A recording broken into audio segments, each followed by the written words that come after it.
So why is ongoing collaboration among teachers important for professional development? Okay, is it letter A? It provides opportunities to share best practices, resources, and challenges, enhancing teaching effectiveness.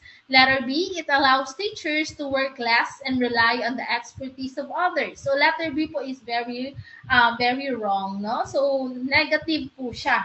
No, since we are asked here the importance. Pag sinabing importance, that is something beneficial. That is something positive. So letter B here is negative. So this is not the answer that we are looking for. Letter C naman po, it ensures teachers will always agree on every instructional strategy. Although this is positive, pero hindi po sa lahat ng pagkakataon.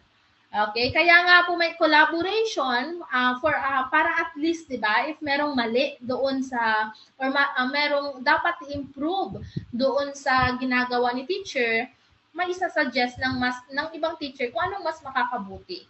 Okay, so letter C is positive pero hindi po always. Okay, hindi po dapat always. Letter D naman po, it reduces the time teachers need to spend in classroom. So binabawasan daw po, pinapaigsi daw po yung oras na ginugugol ni teacher sa loob ng classroom. Okay, letter A.